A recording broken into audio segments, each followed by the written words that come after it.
El concepto de absolutismo es simple a primera vista, pero te voy a mostrar que tiene implicancias mucho más interesantes de lo que podría parecer. Voy a dividir el análisis en tres partes. Primero la ubicación histórica del absolutismo, después los aspectos políticos y teóricos, y al final voy a hablar del absolutismo como antecedente del Estado moderno. Perdón, igual rompo el esquema anterior para tocar la etimología de la palabra. Absolutismo, es decir, poder absoluto, hace referencia a algo desatado, absolvere, es decir, sin limitaciones. Y en efecto, ese es el sentido general de la expresión, un poder político que no tiene límite.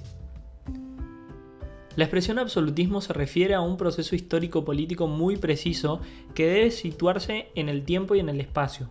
Serán los siglos XVII y XVIII en Europa, conocidos como los del absolutismo y el despotismo ilustrado respectivamente.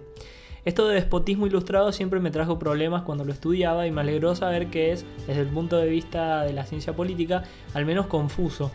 Despotismo no es lo mismo que absolutismo y sin embargo lo que esos dos nombres significan es que en esos siglos había un proceso político único en marcha, pero con un importante cambio cultural en el siglo XVIII. Es decir, que en ese nuevo siglo los monarcas absolutos se ilustraron e intentaban gobernar con la razón.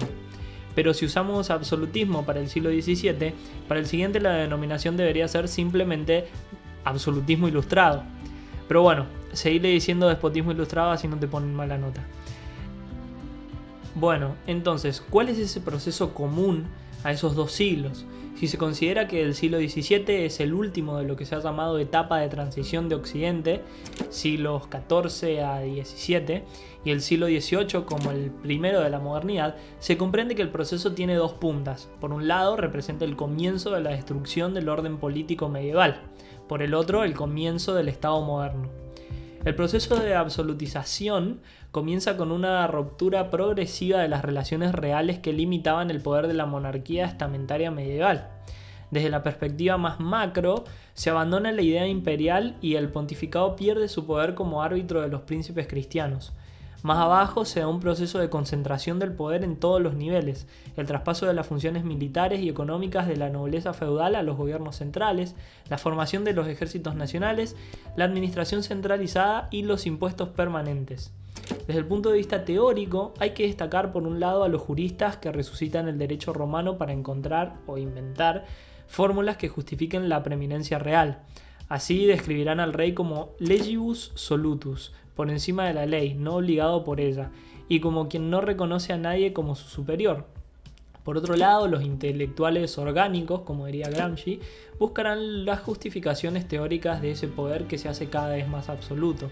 Es el papel especialmente de Bodino con su doctrina de la soberanía que residía en el rey, y de Hobbes con la suya del Leviatán.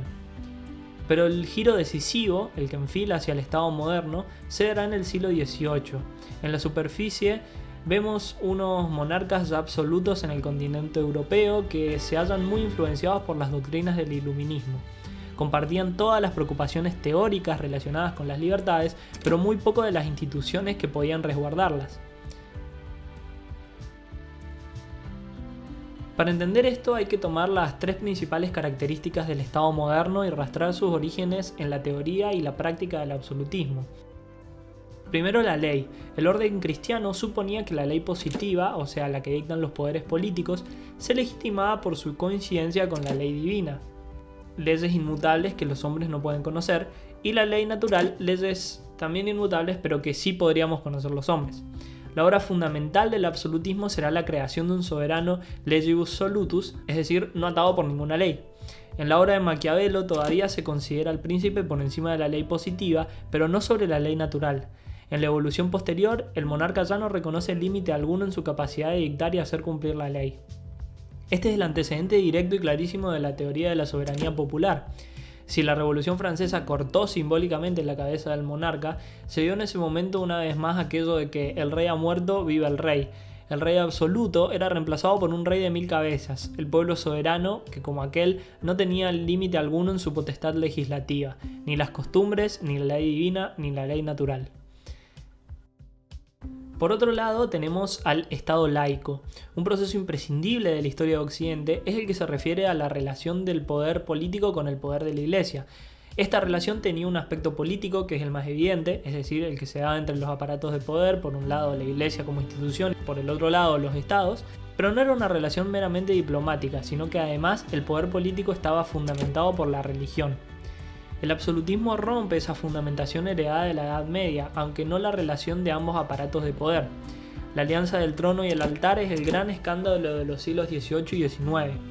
El Estado, en virtud de la aceptación de la ideología iluminista, ha dejado de ser cristiano en su esencia, pero necesita todavía de la estructura de poder cultural eclesiástica y establece diversos modos de colaboración que recién se destruirán a finales del siglo XIX.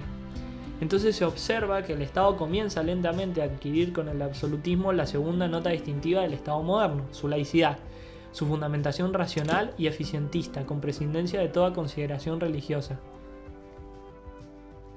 Por último tenemos al individuo, donde parece residir la clara ruptura entre el Estado absoluto y el moderno.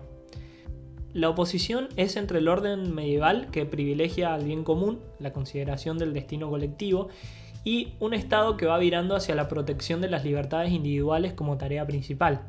Que el Estado absoluto contiene en germen el Estado liberal lo prueba esa simbiosis de absolutismo ilustrado del siglo XVIII.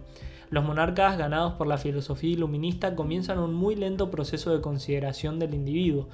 En ese primer momento se trata en general de una preocupación teórica. El papel de las revoluciones políticas, de las cuales la francesa es el modelo, será iniciar otro proceso, también lento, por el cual esas preocupaciones se traducirán en instituciones. Bueno, hasta acá llegamos. Si te interesa la política y la historia, capaz te interese mi canal. Y si te interesa mi canal, capaz te interesa suscribirte. Y si te interesa suscribirte, quizás que te interese darle me gusta al video. Chau.